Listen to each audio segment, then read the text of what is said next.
read the script. And again, Kyle has to leave us at 5:30. And so I'll be taking over as best I can. I think the only thing that I can figure out how to do is leave the meeting. So when we're all done, we're all set. And so Kyle, you got to read the script before I can say anything else. All right. Pursuant to Governor Baker's March 12th. I mean, if Kyle wanted to, I'll be happy to help you manage that if when Kyle leaves, if you need help with that. Okay, great. Thank you. Pursuant to Governor Baker's March 12th, 2020 order suspending certain provisions of the open meeting law and the governor's March 23rd, 2020 order imposing strict limitations on the number of people that may gather in one place, this meeting of the Yarmouth Community and Economic Development Committee is being conducted via remote participation. All votes during this meeting will need to be conducted by roll call. No in-person attendance will be permitted, but every effort will be made to ensure that the public can adequately access and participate in proceedings as provided for in the order. Public participation will be permitted by allowing members of the public to join this meeting via Zoom. Mr. Chairman, if you just take a roll call quote to enter into quorum, we can start the meeting. Steve, are you here? I am here. Joanne? Present. Ryan, are you here? Ryan waved his hand, yes. Mary, are you here? Here. And I'm here, Peter Smith. So counting, we have a quorum. So let's call the meeting to order. First item on the agenda is, if I remember correctly, would be Pawpalooza. So Pawpalooza, you have the floor. We got your letter about the $5,000 deposit. And do you have any updates on it, or? I am still waiting to hear back from our rep with the billboard company. It is Outfront Media. I am very confident that we'll be able to roll that into 2022, to be honest. So I am hoping that, first and foremost, I introduce myself. I'm sure I've met, I think it's pretty much the same committee that we've been working with in the past. My name's Jess Thomas, co-owner of Agway of Cape Cod, co-founder of Pawpalooza. And with us today is our controller at Agway and also in charge of our charitable foundation, Rebecca Wood, and our new marketing director, Andrea Baron-Wald, who's just very, very fresh with us at Agway.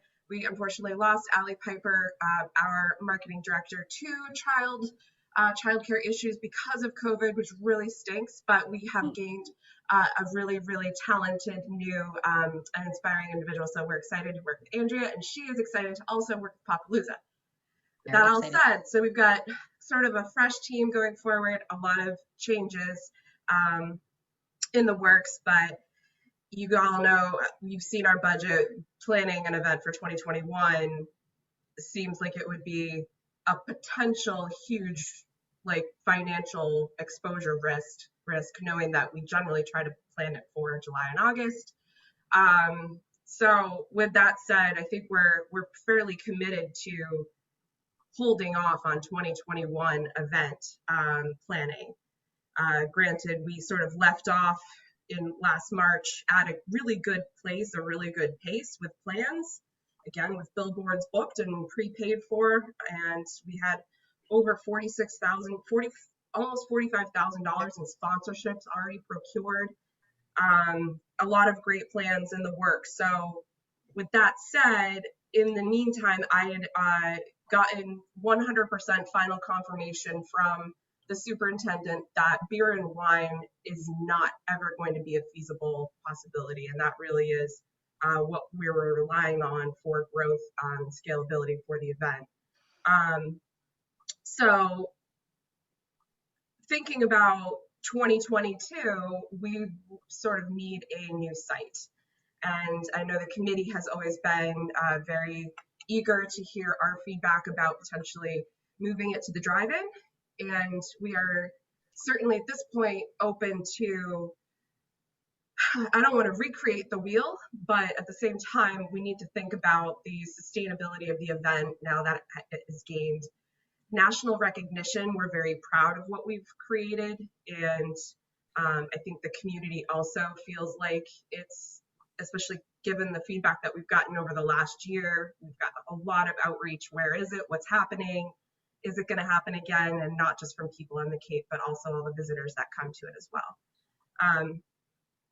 So with that said, we also have to be honest with the committee about how we plan to execute the event. We're able to do it in a financially feasible way because Agway contributes so much of the manpower itself, even down to staffing the event and going to skeleton crews in the stores. This year completely upended us in our operations as a garden center, and we are technically a critical infrastructure business, so essential business. So that was interesting, but with all of the new influx of people here on the Cape and all of the new love for gardening and hobbies, we don't know how this trend will continue, and we're trying to forecast for that as a business. But not knowing that, we're not sure that July and August would be a feasible time for the event moving forward. We don't think that we would have the human resources to physically staff it. That is a reality. And I know that committee has always been interested in getting a feeling from us how sustainable the event is on a scale, on a long-term scale. So we want to be honest with you guys on that note. And we would like this extension period to put some resources into alternate scalable plans, which would involve potentially incorporating an event management, like an event production company that would be their pros. This is what they do. They would be able to help coordinate a lot of the heavy lifting, the logistics, working with the town, licensing, sponsor procurement. I'm sorry, Rebecca? Volunteers.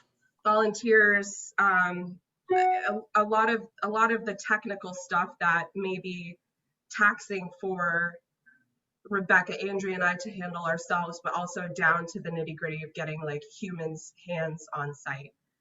So with that said, we know that would be potentially a huge expense. Another reason which makes the drive-in potentially more attractive if it would be more feasible to gain a liquor license for that weekend.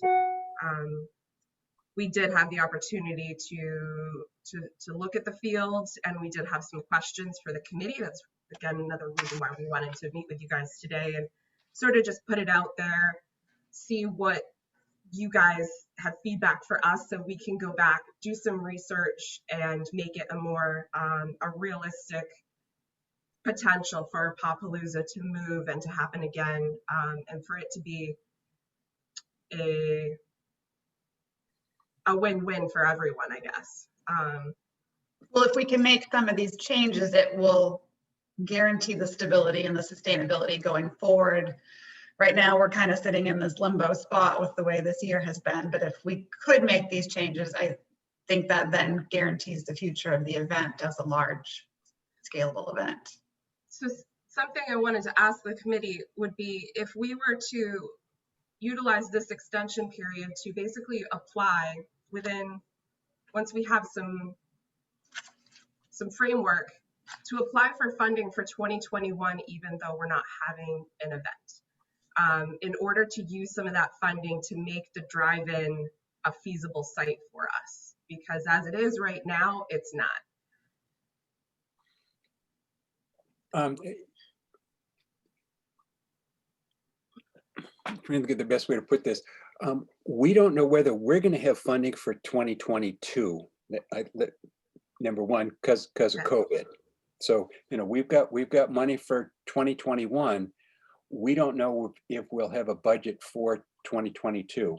Likely we will, but we don't know. Now, if you recommend some changes at the drive-in site that could be used by other users besides you, I would, I'm speaking for myself right now. The committee would have to vote. I would think that we would be very amenable to that. We love your event. We think it's been great for the town, great for visibility, both for you and for the town itself.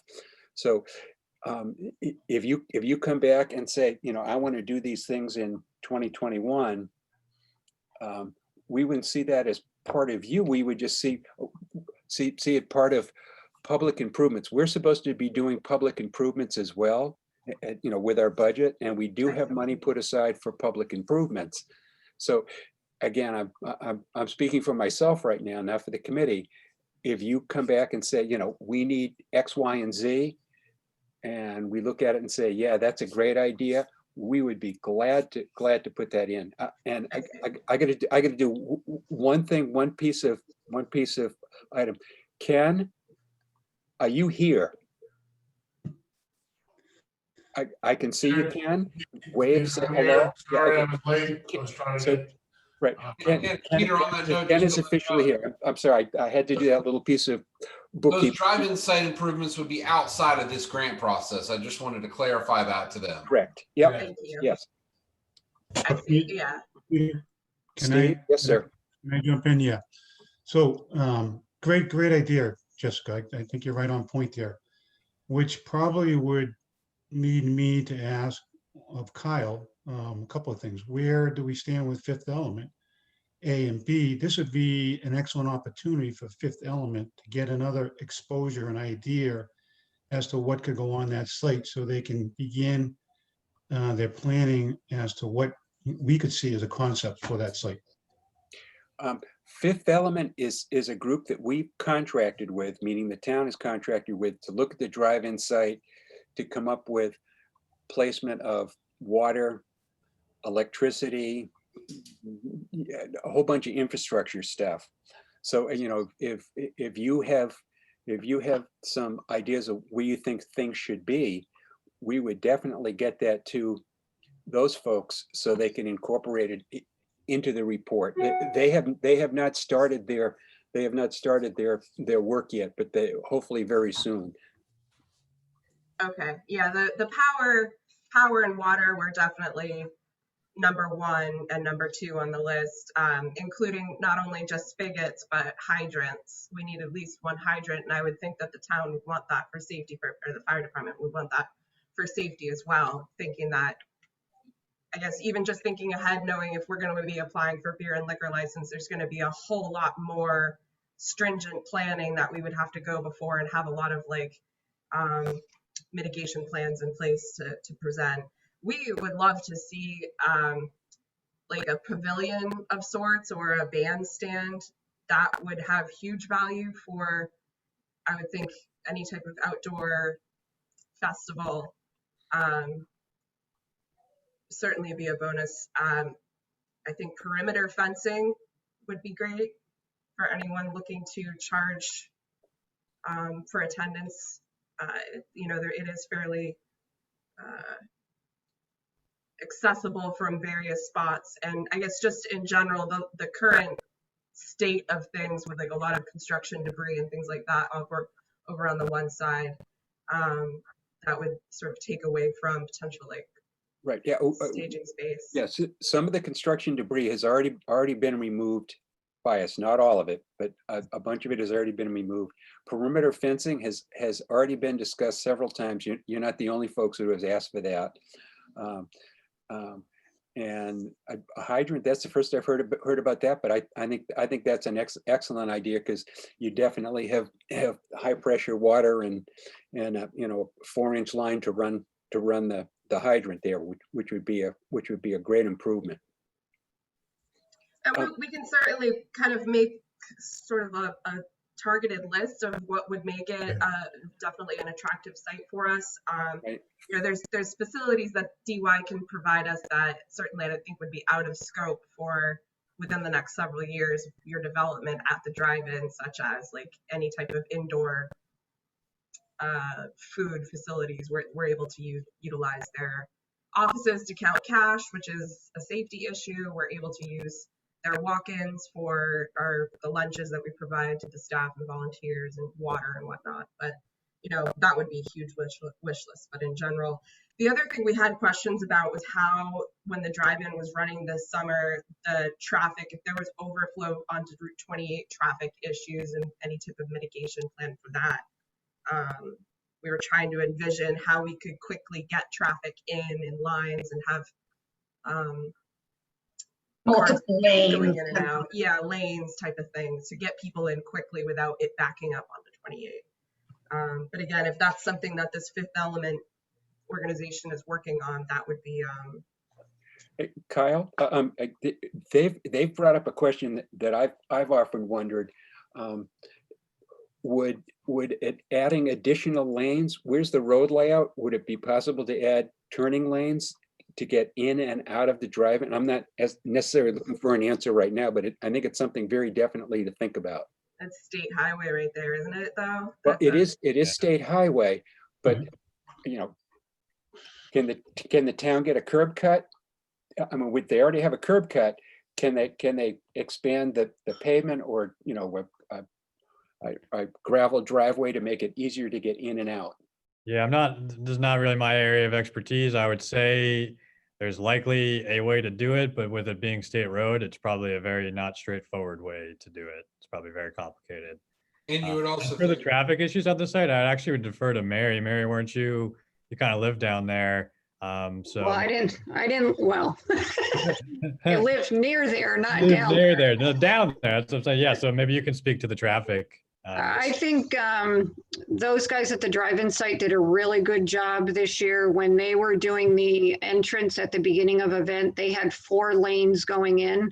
They had it very well organized with their staff and just very simple orange cones going in. 1 police officer on 28, 1 police officer as you went into the drive-in. So I think the plans that they used would definitely be available for you guys to see how it was done this past year. Mary, did they have a single exit lane, or were there 2 lanes for exit? No, so so again, different event, right? Because you had a start time and you kind of had an end time. Where you guys have traffic flow kind of throughout the entire event. And I think that's where Fifth Element would be very helpful to you guys. But at the same time, I think it's doable, and you might have to have a little bit more traffic with police details that are helping you. But I think it would definitely be doable. What about, are there any alternative overflow parking possibilities in the area? Yes. So some of them are, is it the Moose, Jen? Yes, the Moose Yeah, Lodge is the right Moose, yeah. down the road. There's also been discussion about behind Red Face Jacks that events could partner with. There's also the Widow Pirate Museum. Yeah, that's Barry's been Great. very amenable to letting people use his lot if needed.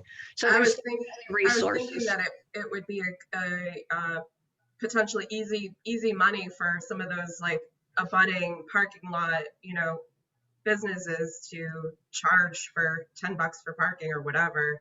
Yeah. Even I mean, and that width is right across the street. it might make them more amenable. From what I understand, some of the abutters may not have been as happy with the whole situation going on there. Hopefully, maybe a dog festival wouldn't get as bad of pushback. Yeah, to but- give you a little bit of background on the drive-in for the summer, yeah, it was run for like the whole summer. There was some concerns expressed by the neighboring community specifically about the noise kind of emanating from the concerts.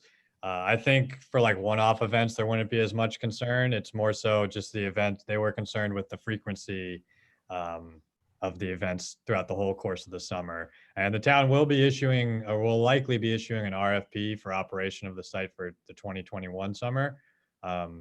Just so you know that. Have they defined what they're going to put there? No. Okay. I don't think they've had the discussion yet. I think they need- Yeah, I was going to say it's kind of hard to put an RFP out when you don't know what you want to do.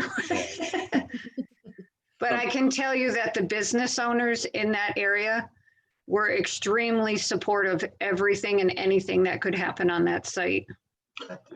So, even Hey, for Kyle. even in summer months, they were. you know what? Businesses today can use help any time of year, even before COVID. July and August is not the July of August of 10 years ago on Cape Cod.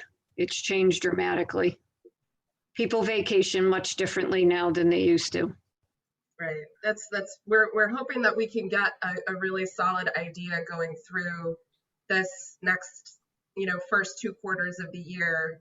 And honestly, even the third quarter. Normally we're all traveling during the third quarter for our buying season, but that might shift moving forward. And that might alleviate some more, give some more resources to be able to put on the event, given we have assistance from some professionals, which I think with the way that we've budgeted the event is in order to raise funds for animal welfare organizations. And talking about that, knowing that we may need to put more resources into building this to be a more professionally run event, even though I think we do a pretty darn good job ourselves.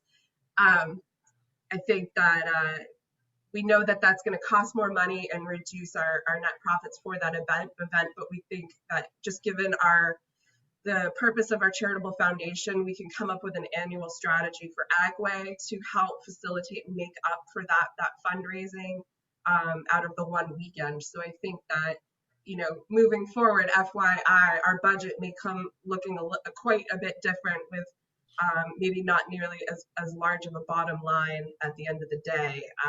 But it's, I think, important for us to continue this event moving forward. It's not just about like exposure for Agway and things like that. I think it's just something that we've all become really passionate about, and the community seems to feel the same way. So we want to put the resources where it's needed in order for it to be done right. We've never actually funded a professional group to run an event.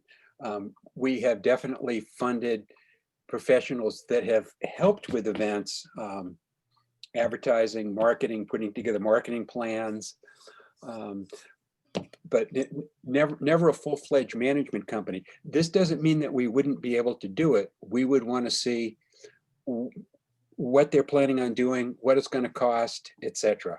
We would still be it would still be run through the charitable foundation in Agway, and we would still be the main like chairs of the event.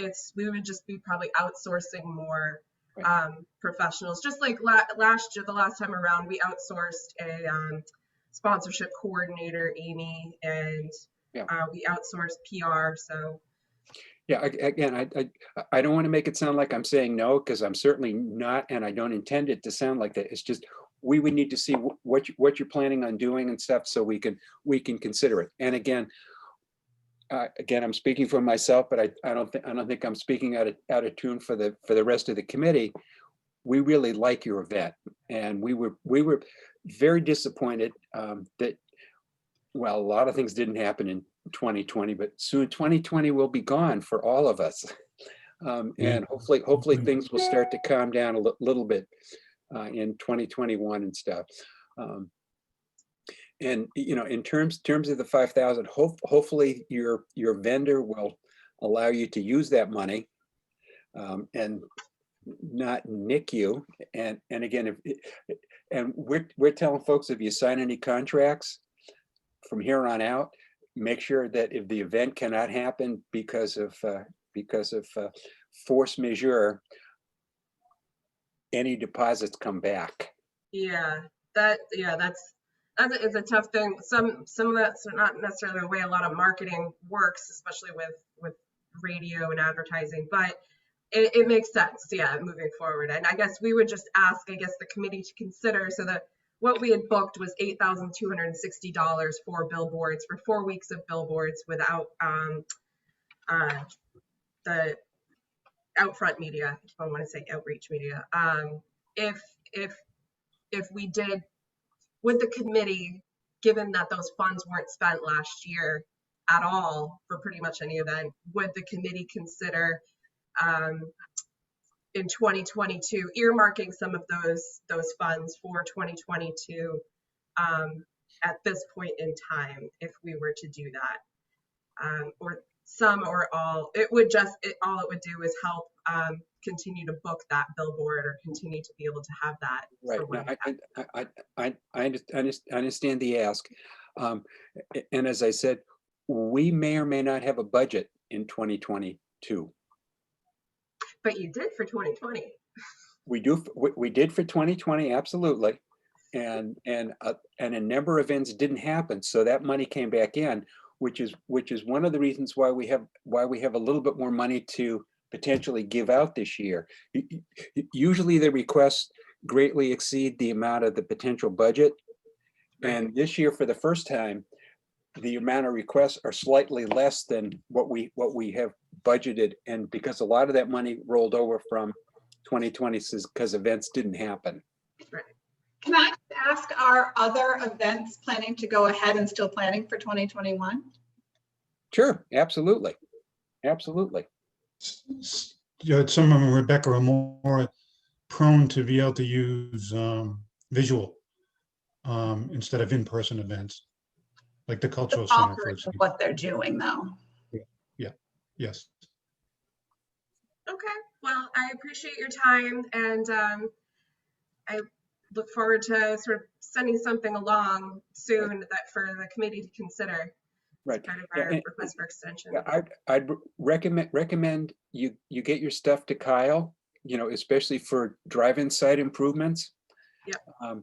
And then that way we can get it to the company that we've contracted to do some site planning and stuff. And you're not the first person who's asked for a pavilion there. That may exceed our budget, but I know we can do some of those. I know we can do some of those things, and there may be some other sources within the town, both private and public money, that could get some of these things done if we can't get everything done. But again, your perimeter fencing, again, I'm speaking for myself now, I think is an excellent idea. It's, again, you're not the only one who's asked for that. Additional water at site. And right now they're using porta potties, but you can also have fancy porta potties if you've got water sources and stuff, which are much nicer than just your standalone porta potty, which are, even though they can be nice and clean, are still not my favorite place to use. How did the drive-in work for power this summer? Was there any power there? They had generators, I believe. Generators? Yeah. Yes, Rebecca and Andrea, if you guys have any questions, feel free to reach out to Jen and I. We're more than happy to, even if you guys want to meet and talk about some of the specific details that they did. We're still in contact with the company that was there. And so, we can get questions answered too if we need to for you. Thank you. Great, thank you, Mary. Thank you, You're Jen. welcome. Yeah, and I Well, I can share with appreciate your you their time. plans that they submitted before the summer to show you some of their like parking and traffic pattern stuff. That'd be great. Helpful. But yeah, so Jessica, we can touch base. I'll either touch base with you tomorrow or next week, and we can kind of talk next steps. Awesome. And the last thing I'd like to say is, whatever we can do that makes sense for both of us, again, speaking for myself, we want to do for you.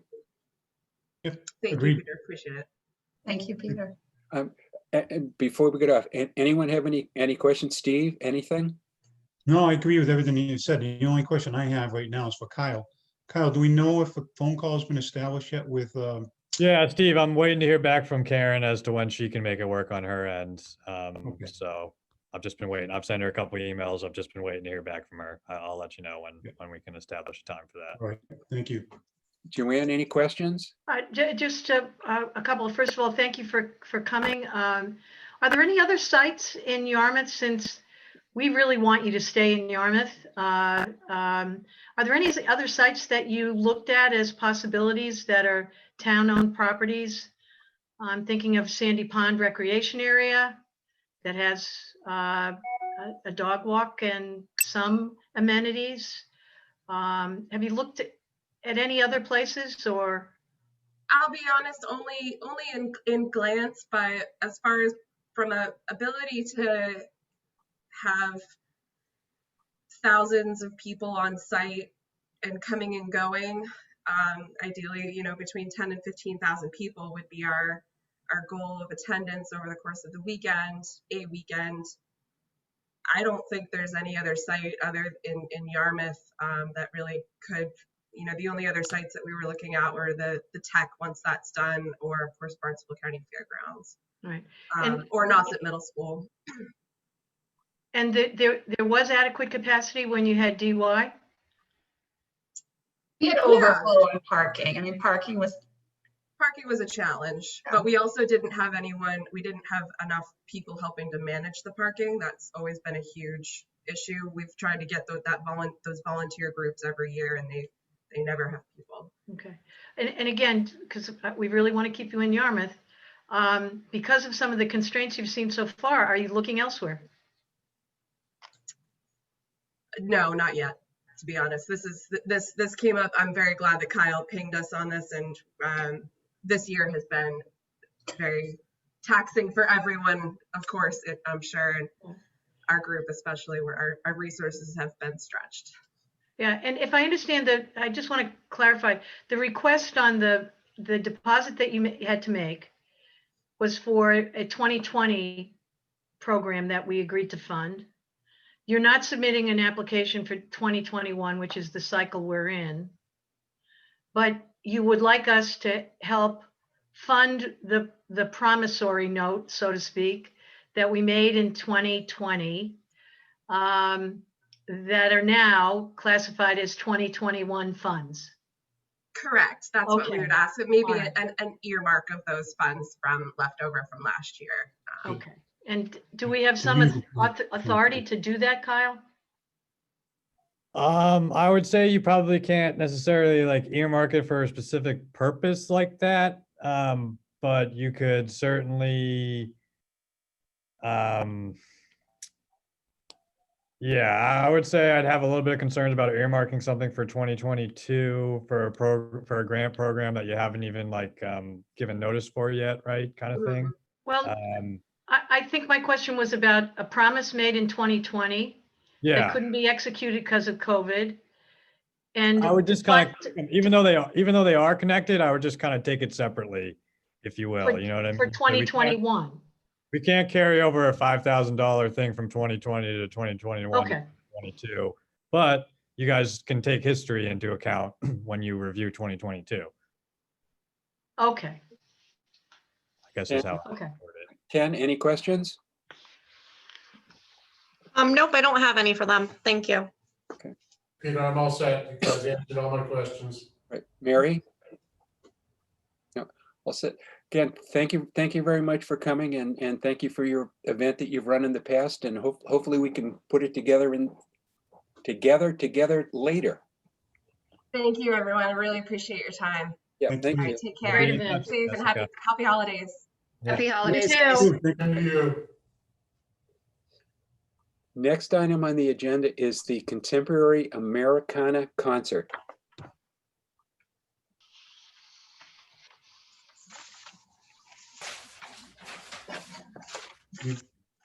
This is held at the Yarmouth New Church, and as most of you know, I'm on the board at the Yarmouth New Church. So, Ken, you want to take over the meeting for a few minutes while I not leave, but Absolutely. abstain. Hi, Natalie.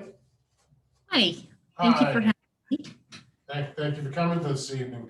Do you want to just take a minute and just explain to everybody the event and what your ask is, please? Sure. So the event is a contemporary Americana concert that would take place the weekend before 4th of July weekend with the Calliope Reed Quintet. The Calliope Reed Quintet is the Reed Quintet in New England. It consists of oboe, bassoon, clarinet, bass clarinet, and saxophone, and we play a variety of contemporary music and arrangements of older music. The ensemble itself is considered a classical contemporary ensemble, but wasn't established until 1985. So there's all the more traditional classical composers obviously didn't write for this exact instrumentation, although many of those pieces have been since then arranged for this instrumentation. And this concert would take place in the Yarmouth New Church Preservation and would feature some more traditional American music, such as including an arrangement of Gershwin's American in Paris that sounds just fantastic with the colors of the Reed Quintet, and we love performing it. And in addition, we would feature some new compositions by American composers, including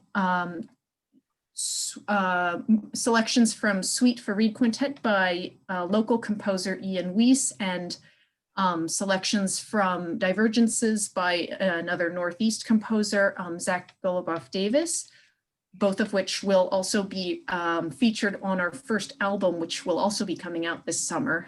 That's not, I don't know if I included that in the grant, because we actually just found out as of this week that we were getting funding to make that recording, but that's also an exciting part of some of the recent activities going on in my ensemble. In addition, we plan to reflect Yarmouth and its natural attractions in this concert by featuring some ocean-related pieces. We have a piece we love, really beautiful piece we love playing called Thaw by Becky Turo, also an American composer. And it's about, it's actually about the spring thawing at Acadia National Park, which she witnessed while she was there. But in a more general sense, it's about the ocean, and there's an entire movement where you can actually hear like waves crashing against the rocks. And there's a lot of it that's very just ocean relatable in general. And Jenny Brandon wrote a piece for Reed Trio, which is a subsection of the Reed Quintet, called Found Objects on the Beach, also very ocean relevant. So the concert would feature those two pieces as well. Fantastic. So the ask specifically is for one concert, that Correct, yeah. We've never performed out in the Cape Cod area before, but we would like to extend to that area. If the concert is successful, which is of course what we hope, we would certainly be looking to come back and give more concerts. But given that we haven't come to the area before, I thought it would be better to start with one concert. And yep. So the 4160 that you're asking for, is it to go towards marketing, or is it to go towards the cost of bringing all the entertainment to the new church? Help us understand what the funds are going to be used for. Sure. I think I included a budget breakdown with all those expenses, but I don't mind going over it again. Actually, let me pull it up just so that I can make sure the numbers are correct.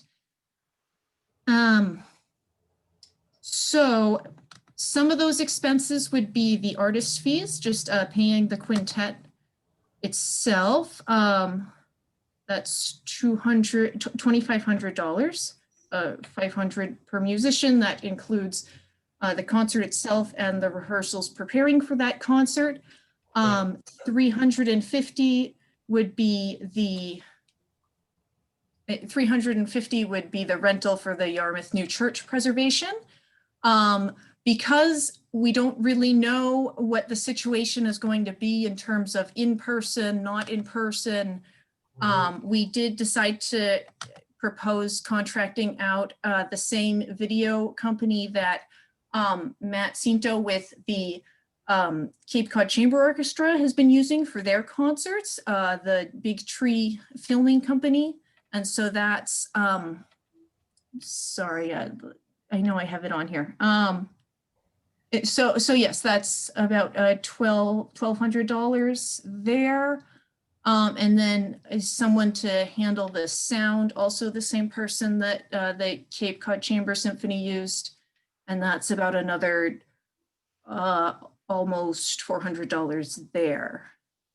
And there are some marketing expenses. I have 350 in marketing expenses. Okay, great. Any questions for Natalie from the committee, please?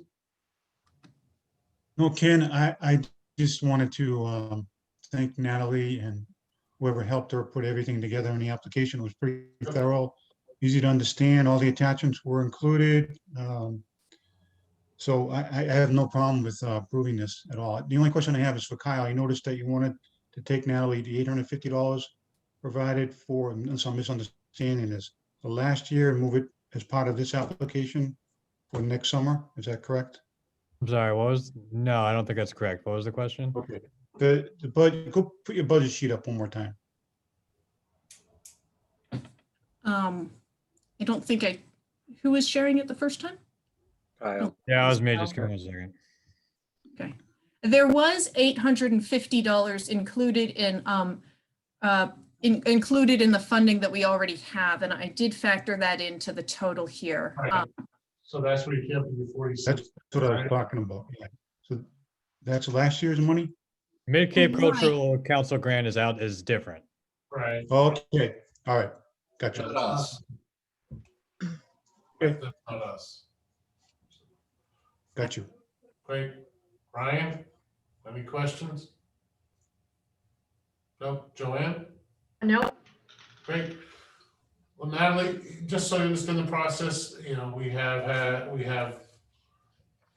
we will determine everybody's funding in one lump sum as we go through the process here. We had one meeting already last week, and we have tonight.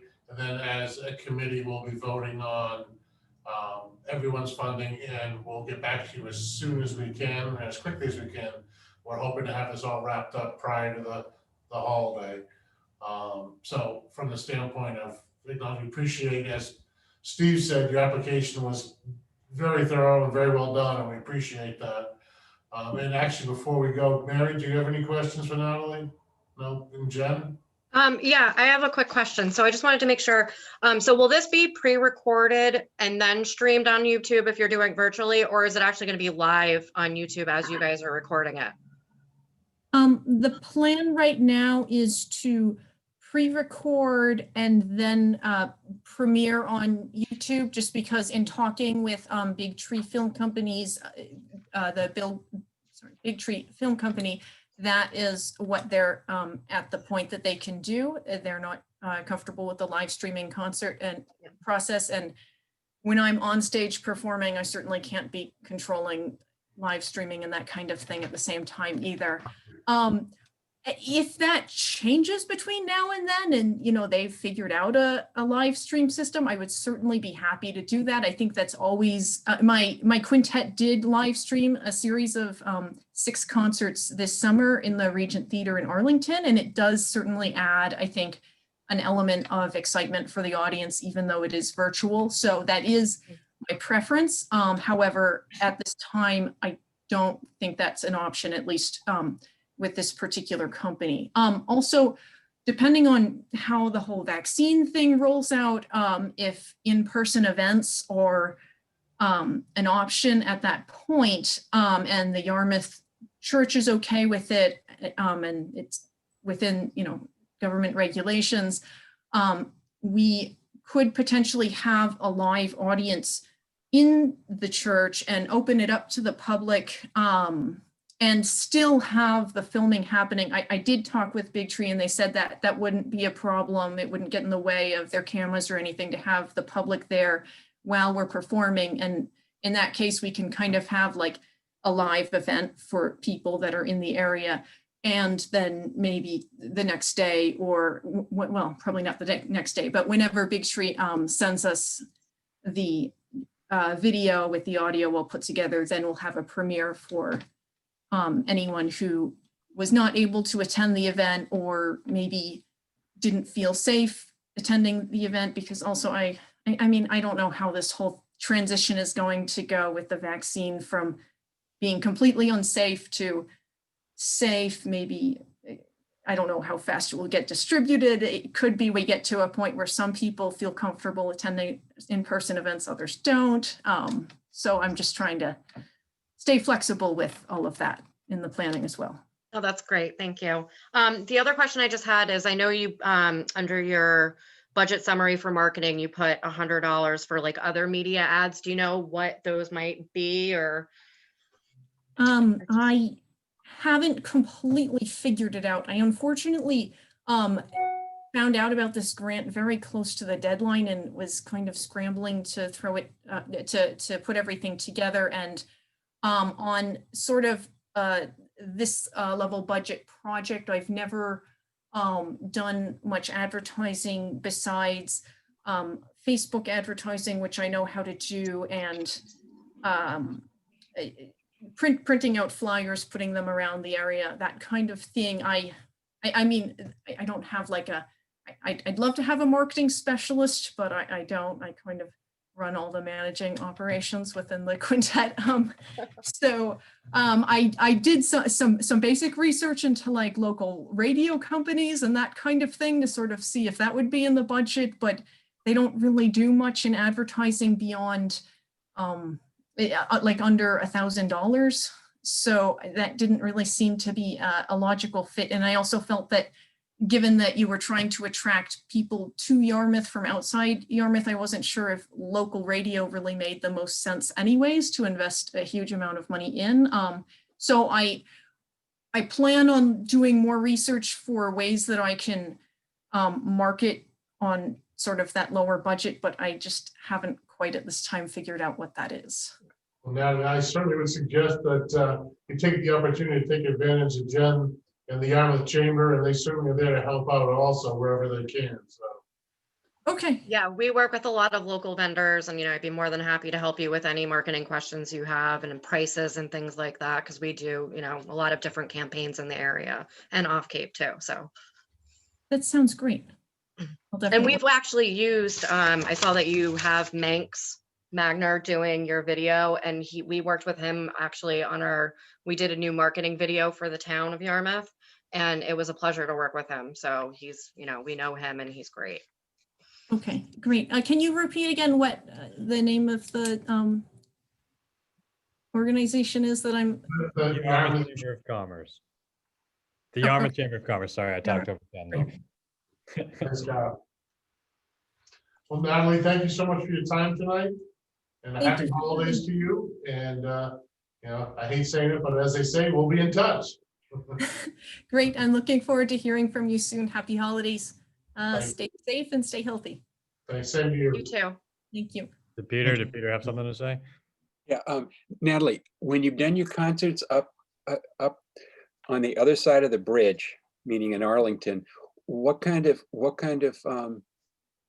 participation did you get? How many views did you get? How many people have seen the concert and stuff?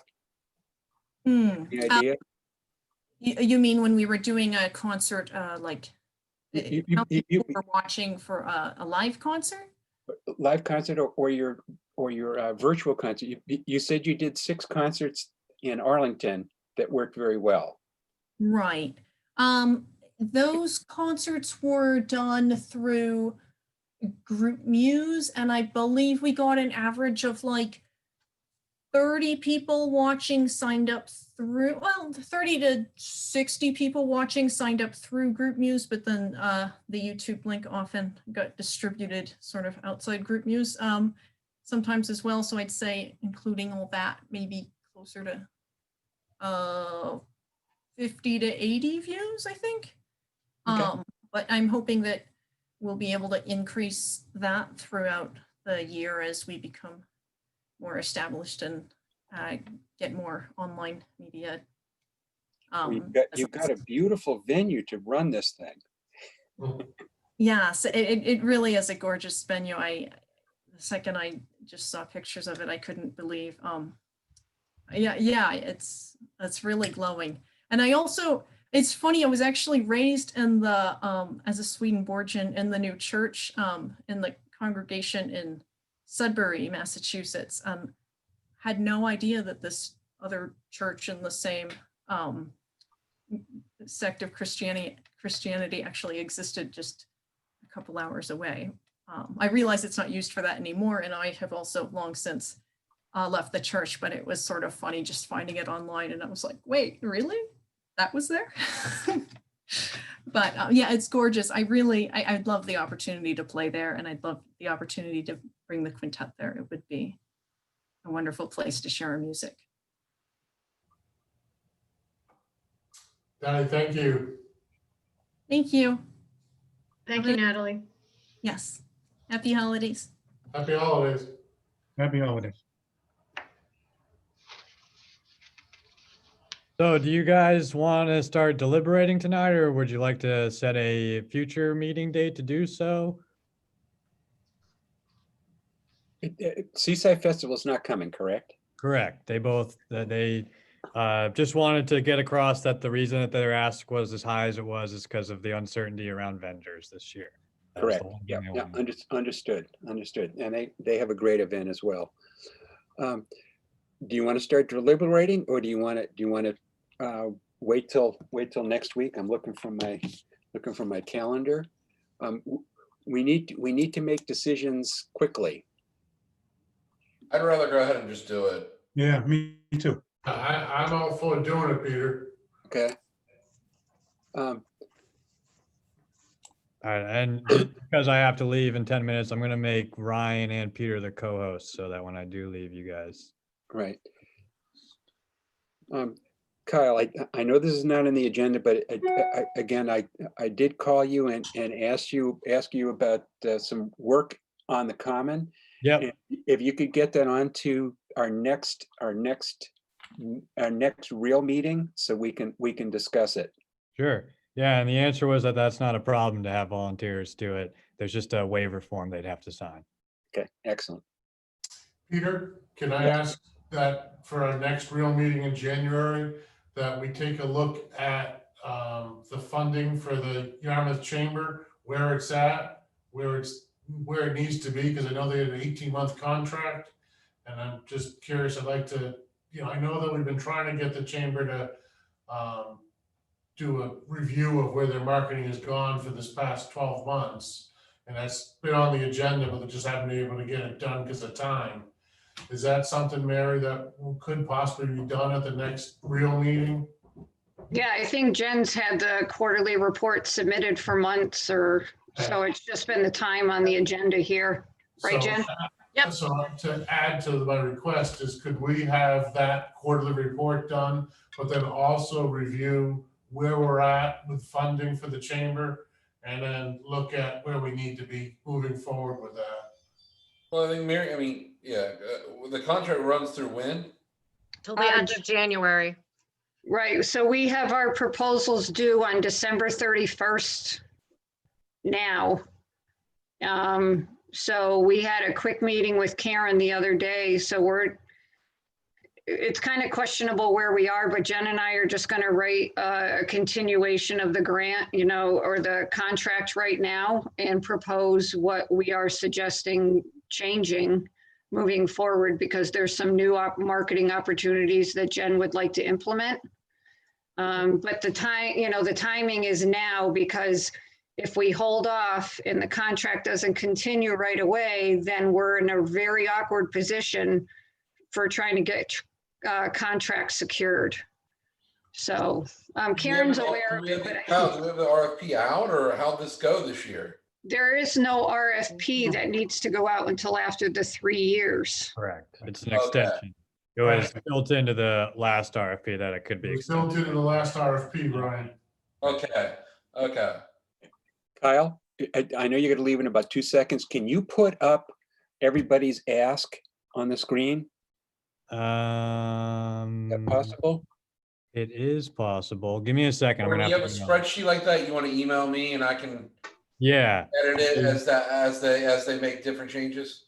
Yep, will do. Let me just go back to my computer to do that. Just give me 1 second. Hey, well, Kyle's doing that, guys and gals, regarding the contract for the chamber and some things that we talked about earlier on with Fifth Element, about Fifth Element. Can we maybe keep the block we set aside for our meeting next week on, and maybe get a report, an update from Karen, as to where we stand on the chamber contract, Fifth Element, and maybe we can add in if there's anything else that we want to talk about the common, but at least those 2 items.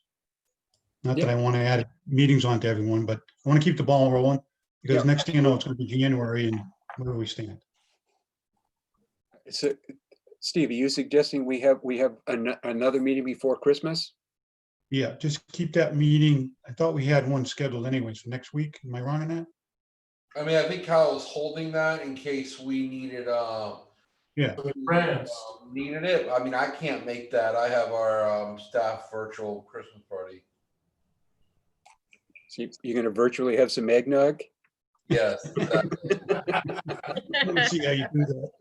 Well, how's everyone else? Can we- I'm getting alcohol. I'm having one of our staffers deliver alcohol to everyone's house.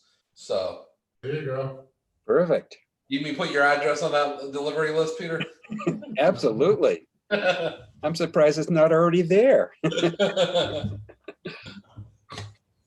Okay, it may be a moot question, and if Ryan can't make it, and certainly Mary can't talk about it because we were talking about the chamber, but I just wanted to get some sense of urgency to get this done. What would our Peter, what would our first meeting in January be?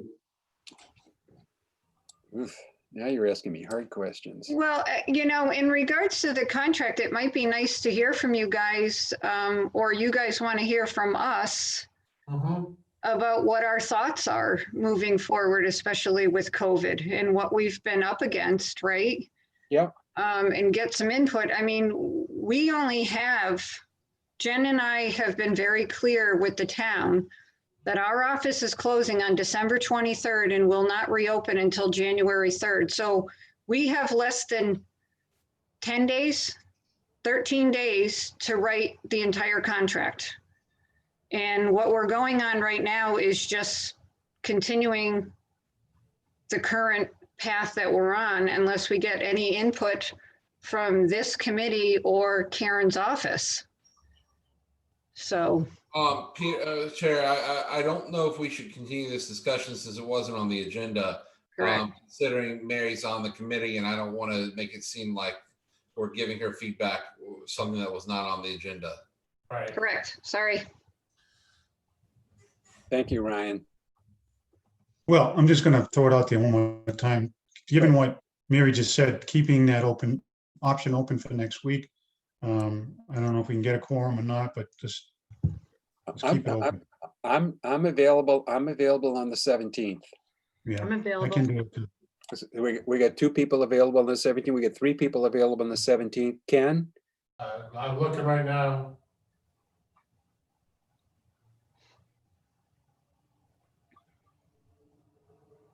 Yeah, I'm available because I had set it aside in case we needed to do. Okay, so we would have a quorum. So why don't we set a meeting for the next week, 4:30? And the items on the agenda would be the chamber contract, if I can say that in English. And what else were we discussing? Get an update on Fifth Element, where we stand with Fifth Element. And if there's any outstanding items that you want to talk about relative to the common. I know, for example, you just talked about the volunteerism efforts, but also stand with the subsurface work that was being done on that. What are the results? Where are we today on that?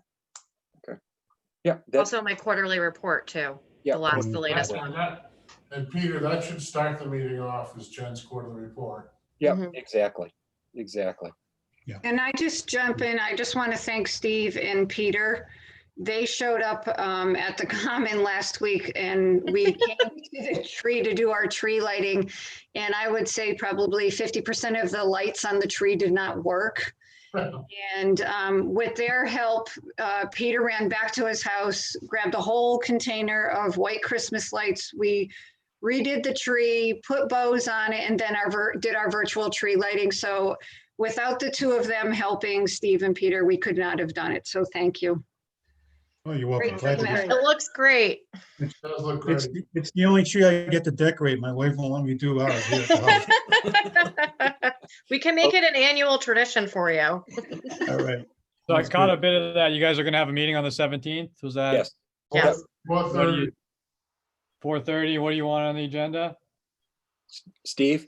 So we're gonna, by order of preference here, one would be an update on the Chamber of Commerce. First of all, the quarterly report that's due, presentation on that, and then relative to the Chamber, the contract update. Yeah. Yep. Fifth Element, update on Fifth Element. Yeah. And if there are any outstanding items on the common that we want to talk about, i.e. the subsurface technical work that was being done. All right. Update. Yeah, I think we're still waiting to hear back on the report for that, but yeah, I'll put it on. And could you send an invitation on Outlook? Sure. Yeah. Thank you. Thank you, Kyle.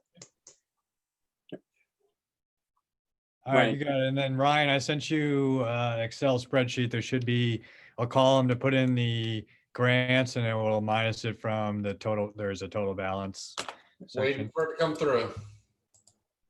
And it's, Send it to Yeah, your, you probably can hand deliver it quicker than oh, you the know what? I sent it to your, broadband. I sent it to your work Non-open email. Cape can send it over a mile. You want, did you want it to your work email address? Yeah, that's fine. All right. Either one. I got them both up right now.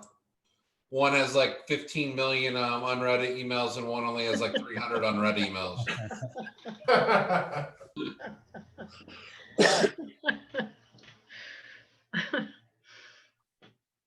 Because in one, I can forward it off to others to handle. Good answer.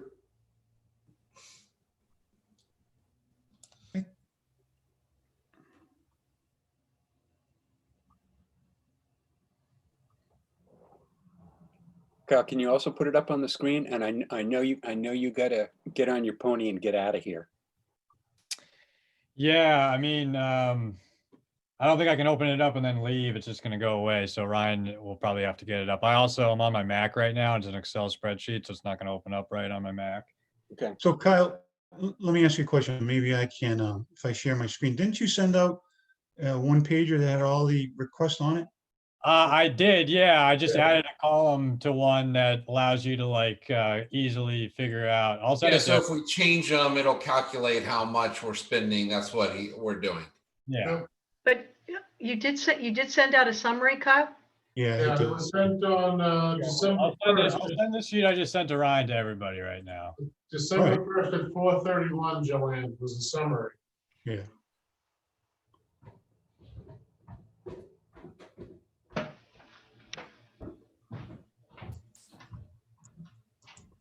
Oh, I got Kyle came in spam. Yeah, that's how I get all my paychecks too, which is weird. Well, yeah, just because it's a file without any words in it, right?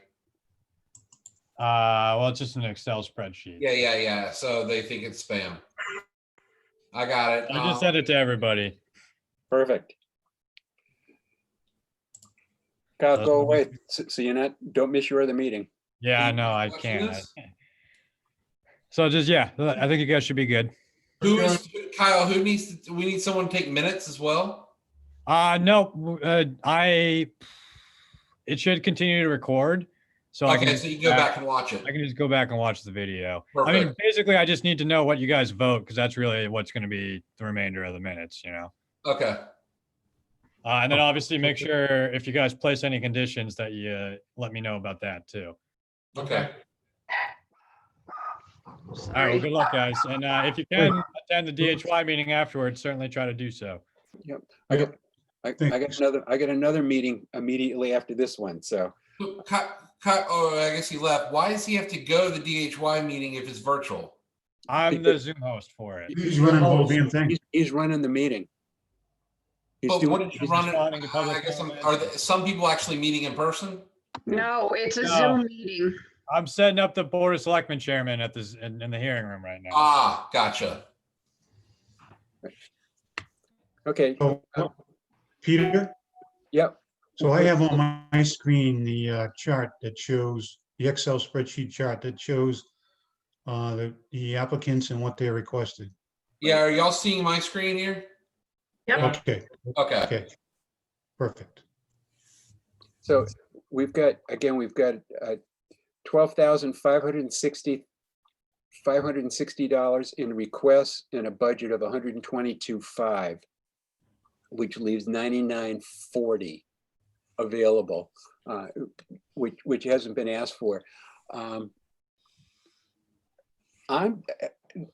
of the feeling that, well, my initial feeling is give everybody exactly what they've asked for. The only one I have a question on is the Seaside Festival of 35, but I kind of understand where they're coming from. I would make a motion based upon what you just said and about what everyone said and the applications, whatnot, to approve the request in the amount of $112,500. as outlined in this spreadsheet. Peter, I'd like to spend a minute or two just discussing the Seaside Festival. I mean, it's a lot of money for a weekend event that, you know, we've been funding significant dollars year after year. And you look at previous years, and I realized that, you know, we didn't have the total funds. Before I'm willing to take just a unanimous vote, because I mean, I think they're all very worthy events. I'd like to take at least a minute to discuss the Seaside Festival and their ask. Yeah, again, the only one I really had an issue with was the Seaside Festival. You So, know, So do you want to go through and make motions on all the rest right now and move that way? yeah, why don't we do that? Okay, You want cultural to take it center. one by one and just start at the cultural center?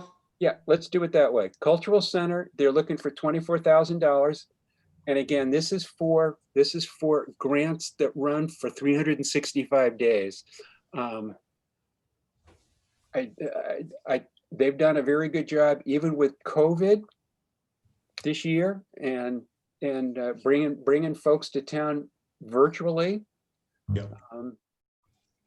I make a can't- motion.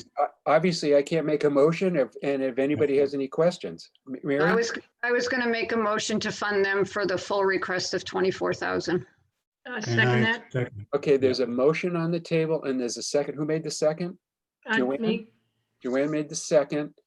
Now Yeah. the motion's on the table. Now further questions. Steve, you had your fingers up? No, I was going to second it, that's all. Okay, Ready to go. Good to go. Ryan? Got a question. You know, I think this is the only one I struggle with for the most part, because it's the one that really here seems like a business, and at some level like a nonprofit actual business, not an event. And so at some level, are we just going to say, okay, we're going to help subsidize them, or is there a path to not needing it and being a sustainable nonprofit in the future? I guess that's my question. And I'm fine depending on the answer. I just think we need to think about that.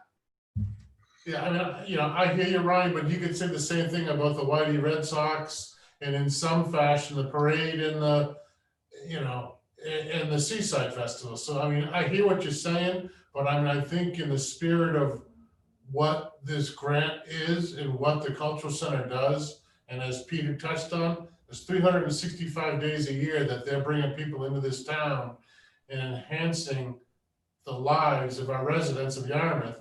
I think actually out of all the events up there, I have the least problems with it because of that.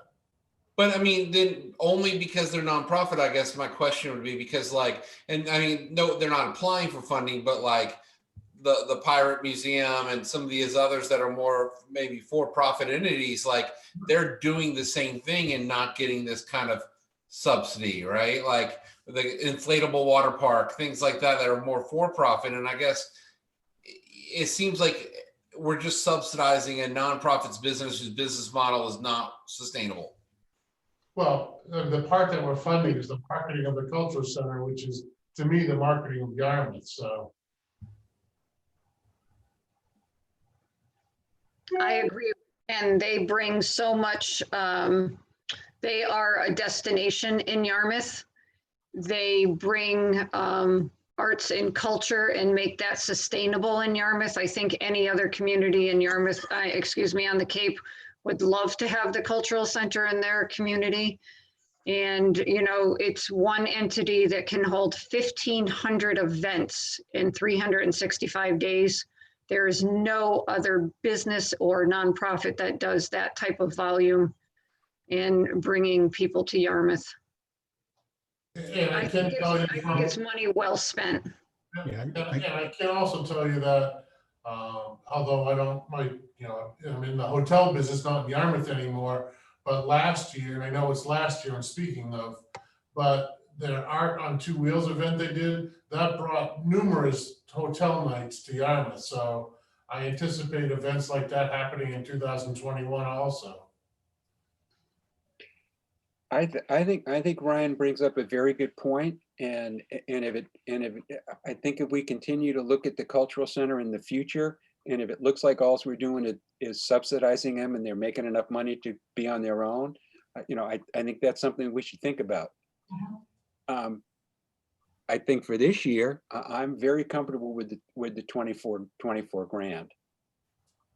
Yep. That's a personal feeling. No, I'm with you on that. And I just think if we have that discussion, we have that discussion about events then.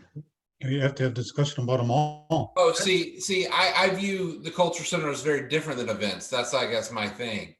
Like we funded for-profit other entities, so why isn't the White Owl Museum or the Cape Cod Inflatable Water Park at that level then coming to us?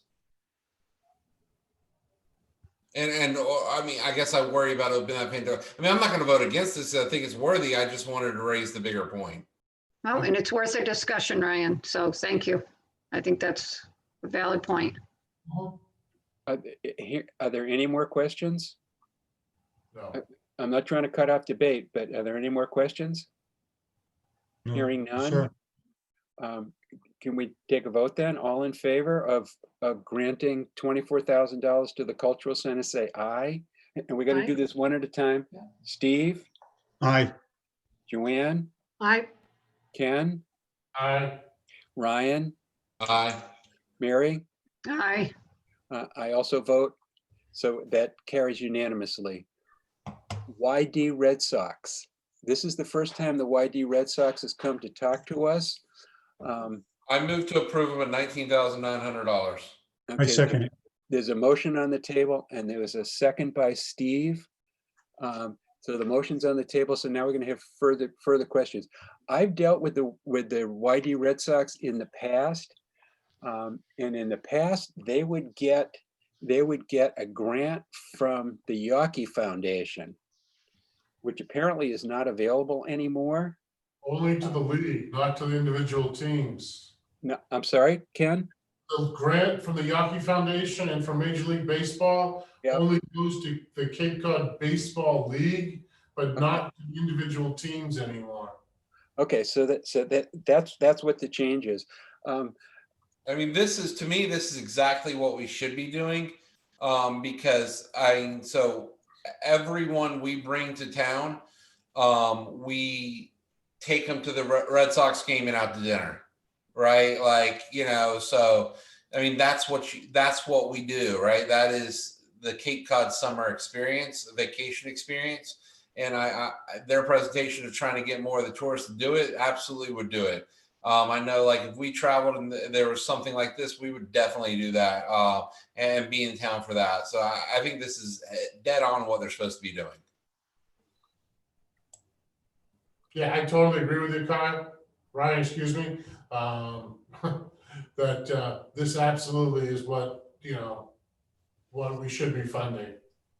Because absolutely this is a draw to people to come to Yarmouth. And for the Yarmouth residents too. Yep. I've been. And it hits the community and the tourist thing to me, so. Yeah. All right. There's a motion and a second. Is there any further discussion?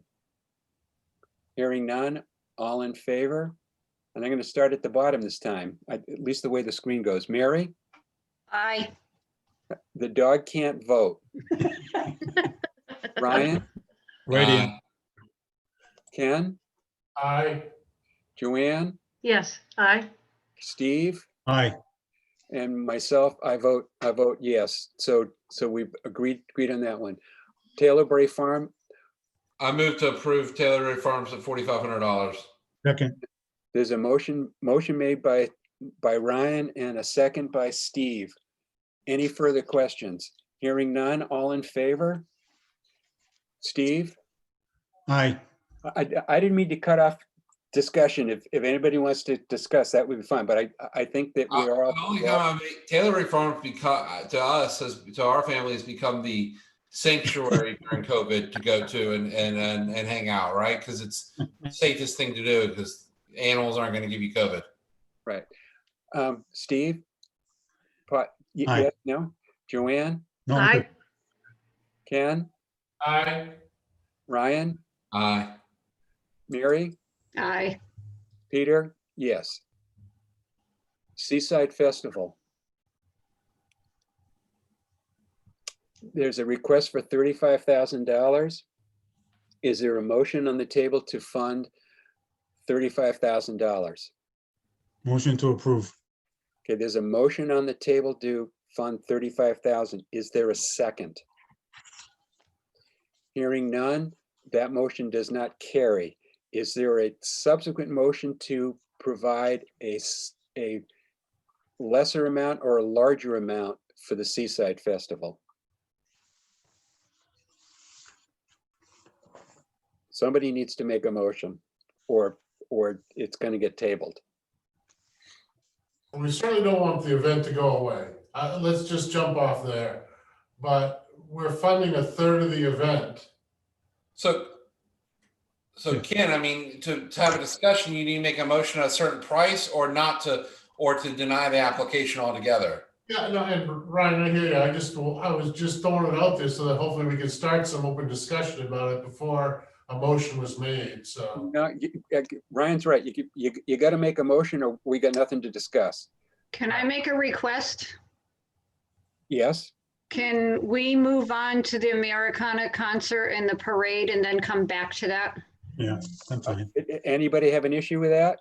No, I'm Hearing good. no, the Americana concert, Motion to approve. there's a motion Second. on the table. There's a motion on the table from Steve. Is there a second? At the 4160 level, I just want to be clear. Yeah, At 4160, 4160. correct. And I'll second. Okay, there's a motion on the table and there's a second by Mary. Any further discussion? Well, Peter, this is a clerical question. They had $800 and something in funding. If they don't get that, will this happen? Do you know? Again, it's actually not a Yarmouth New Church event. It's Okay.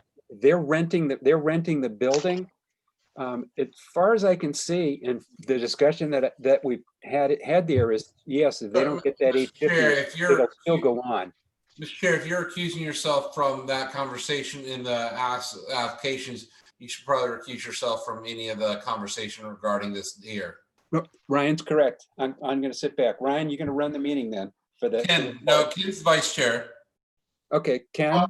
I don't have an answer to it, Ryan, so that's why I was asking Peter the question. So the question I had asked, so the whole committee knows, was they had $850 in funding coming from an art source.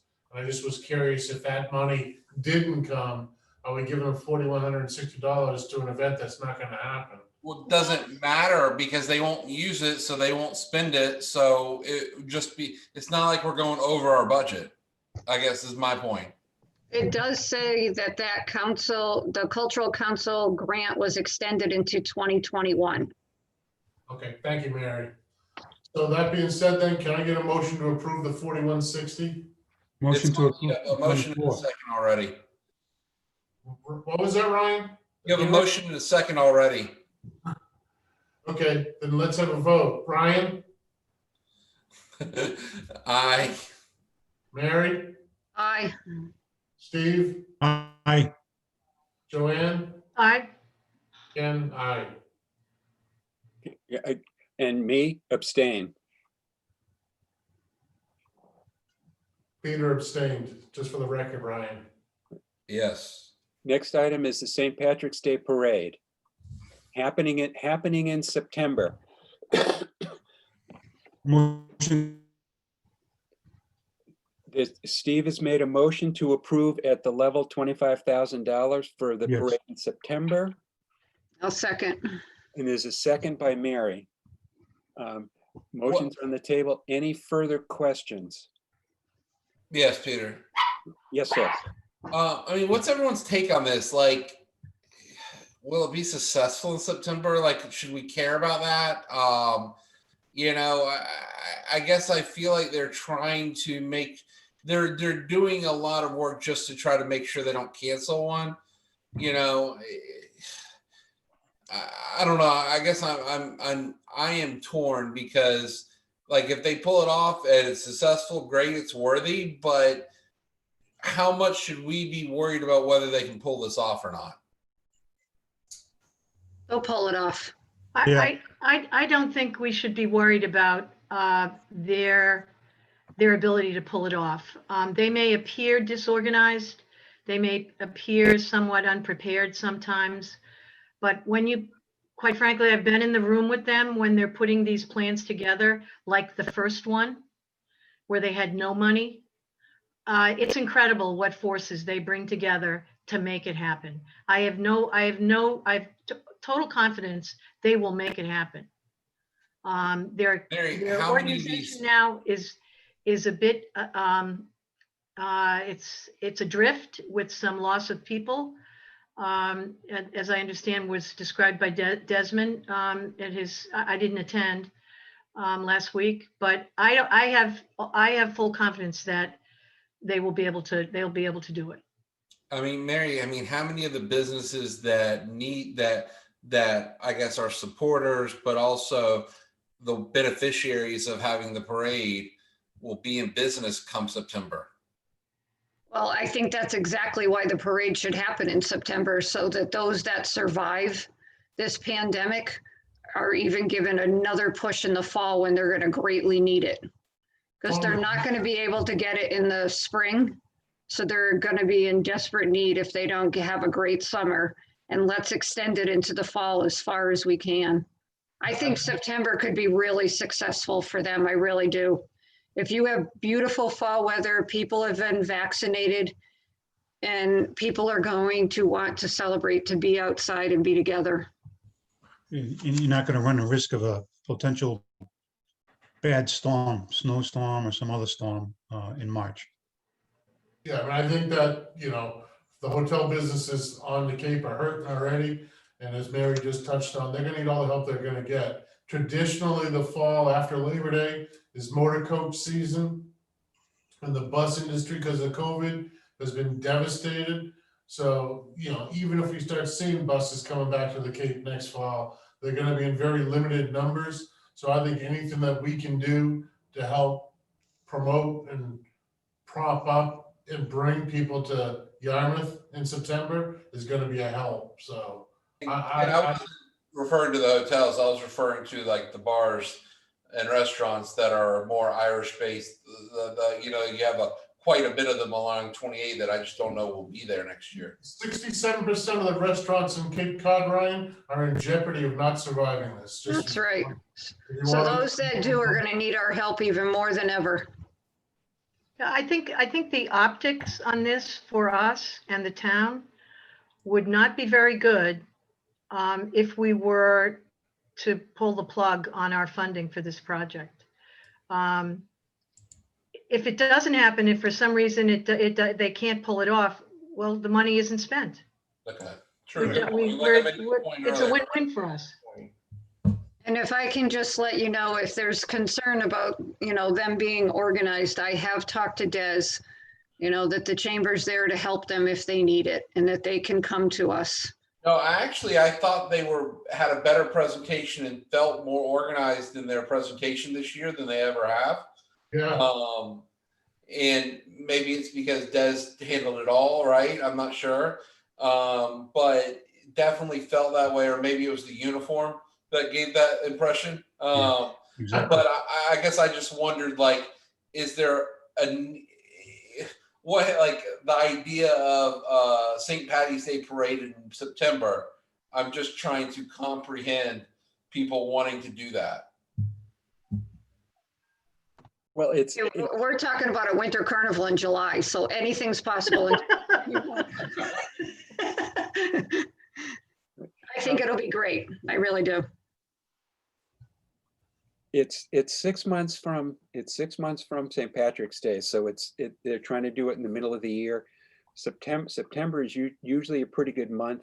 My biggest issue with the parade is the Seaside Festival, which also has a parade 3 weeks later, or is it 2 weeks later, 2.5 weeks later?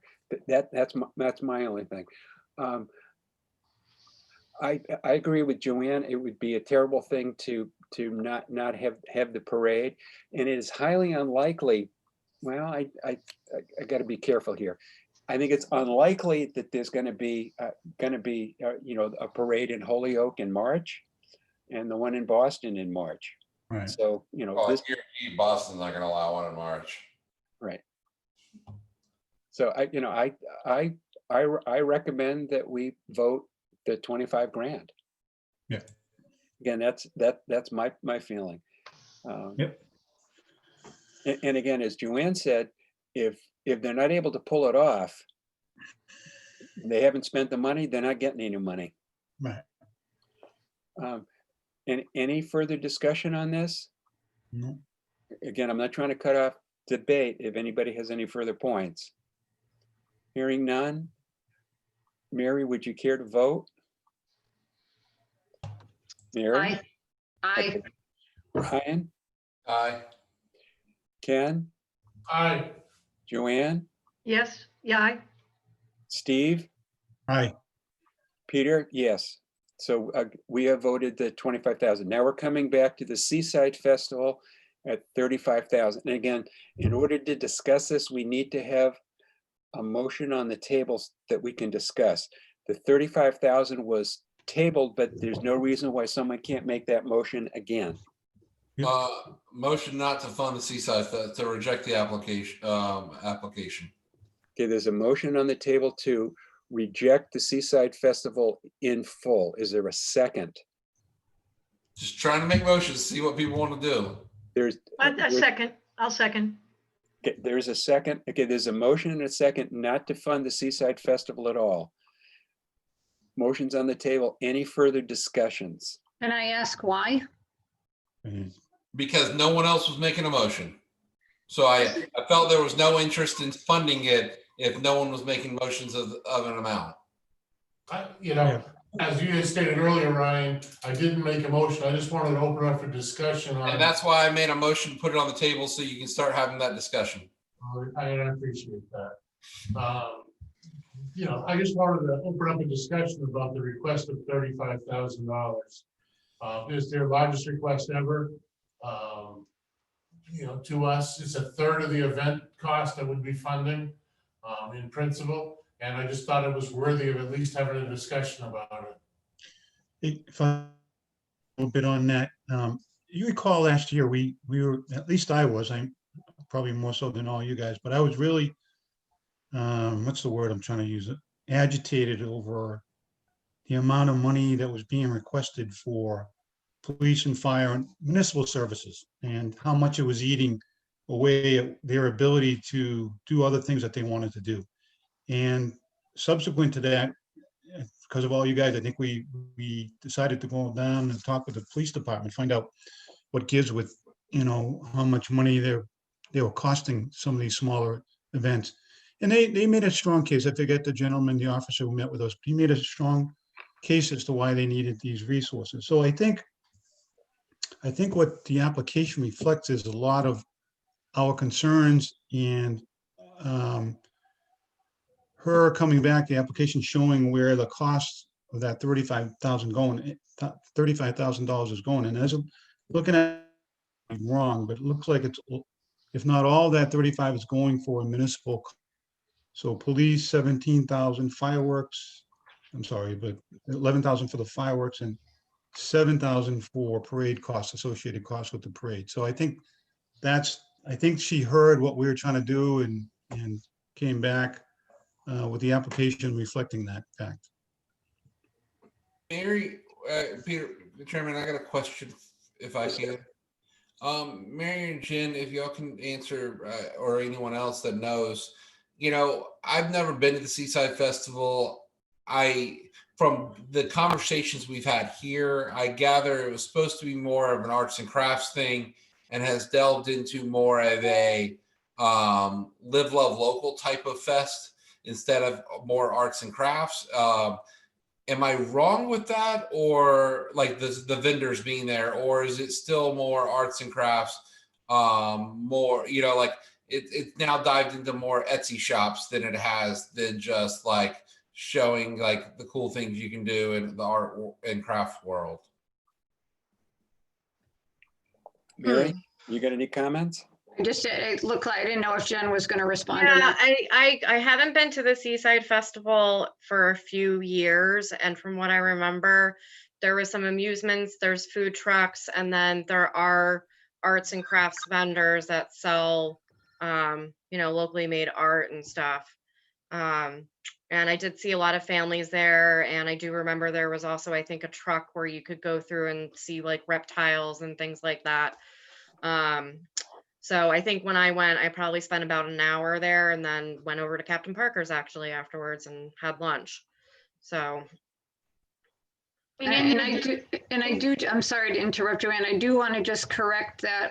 When I saw their application this year, I did reach out to Kyle, and they did apply for 35,000 last year, and then we funded them, if I'm correct, 22 or maybe 24,000.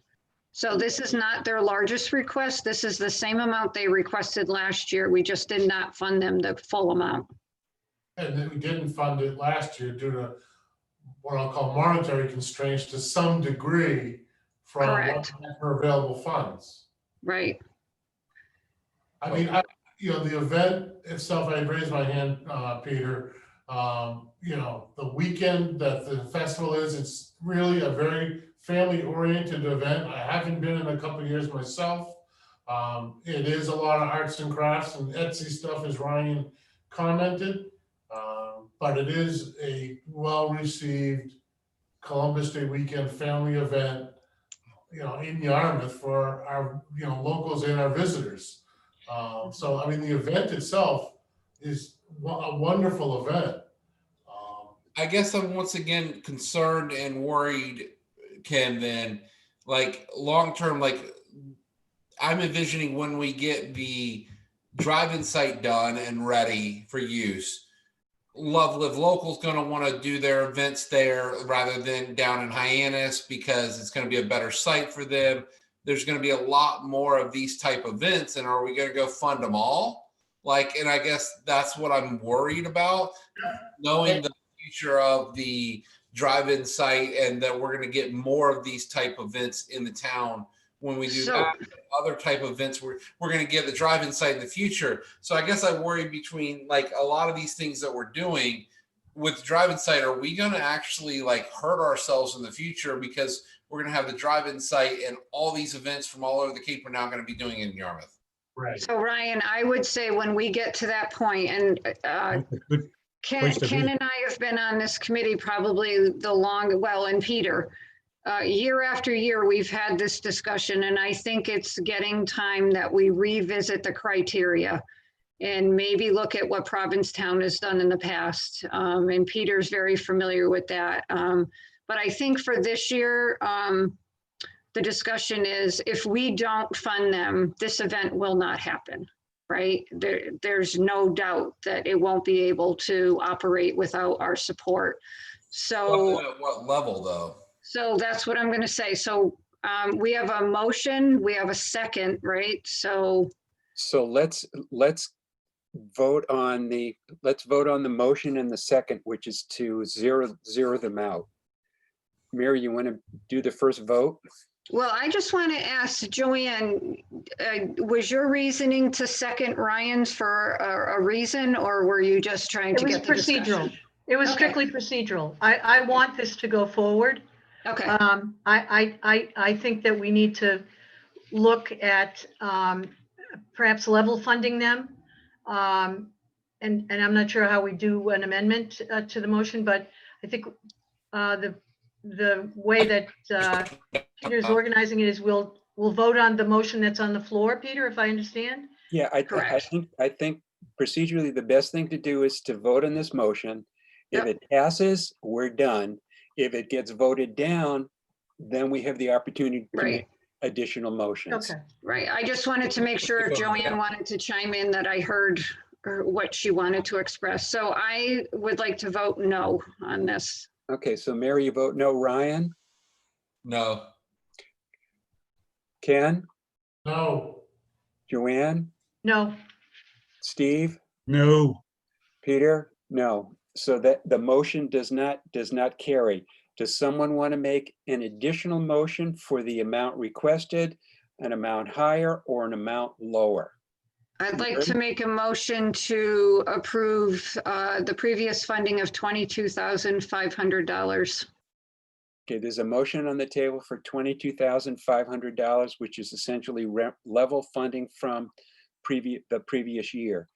And obviously they didn't take the money for 2020. So that's part of the reasons why we've got additional money in our budget. So there's a motion. Is there a second? I'll second that motion. Ken, was that you? That was me. That was Yeah, Ken. Ken seconded the motion. So there's a motion on the table for 22.5 and a second. Any further discussion?